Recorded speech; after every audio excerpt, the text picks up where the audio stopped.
বিসমিল্লাহির রহমানির রহিম সূরা আল ইনফিতার ১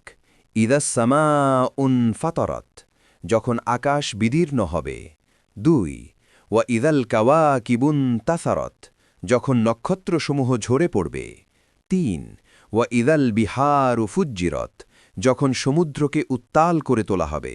৪ ওয়া ইদাল কুবুরু বু'সিরত এবং যখন কবরসমূহ উন্মোচিত হবে ৫ আলিমাত নফসুম্মা কদ্দামাত ওয়া আখারাত তখন প্রত্যেকে জেনে নিবে সে কি অগ্রে প্রেরণ করেছে এবং কি পশ্চাতে ছেড়ে এসেছে ৬ ইয়া আইয়ুহাল ইনসানু মা গররাকা বিরব্বিকাল করিম হে মানুষ কিসে তোমাকে তোমার মহামহিম পালনকর্তা সম্পর্কে বিভ্রান্ত করল ৭ আল্লাযী খালাকাকা ফাসাওয়াকা ফাআদালাক যিনি তোমাকে সৃষ্টি করেছেন অতঃপর তোমাকে সুবিন্যস্ত করেছেন এবং সুষম করেছেন শানে নুজুল আল বাগভি উল্লেখ করেছেন যে আল কালবি এবং মোকাতিলের মতে এই সূরার বিশেষ করে ৬ নম্বর আয়াতটি আল আসওয়াদ বিন শারিক সম্পর্কে অবতীর্ণ হয়েছিল সে নবী করিম সাল্লাল্লাহু আলাইহি ওয়াসাল্লামকে আঘাত করেছিল কিন্তু তার বিরুদ্ধে কোনো প্রতিশোধ নেওয়া হয়নি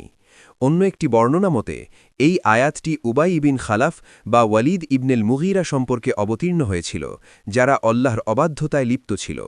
নবীজি এই আয়াতটি পাঠ করার পর বলেছিলেন মানুষের অজ্ঞতাই তাকে তার প্রতিপালক সম্পর্কে বিভ্রান্ত করেছে একটি সংশ্লিষ্ট ঘটনা ইমাম আহমদ রহিমহুল্লাহ বাসার বিন জাহাস আল কোরাশি থেকে একটি বর্ণনা লিপিবদ্ধ করেছেন যা মানুষের সৃষ্টি এবং অহংকারের সাথে সম্পৃক্ত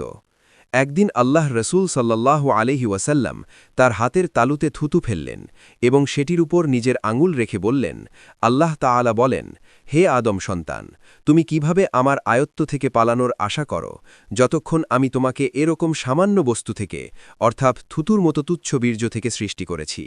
তারপর আমি তোমাকে সুবিন্যস্ত করেছি এবং তোমার সৃষ্টিকে ভারসাম্যপূর্ণ করেছি এরপর তুমি সম্পদ আহরণ করলে এবং তা জমা করে রাখলে যতক্ষণ না প্রাণ তোমার কণ্ঠনালী পর্যন্ত পৌঁছাল অর্থাৎ মৃত্যুর সময় এলো আর সেই সময় তুমি বললে আমি এখন সাদাকা করব কিন্তু তখন কি আর সাদাকা করার সময় আছে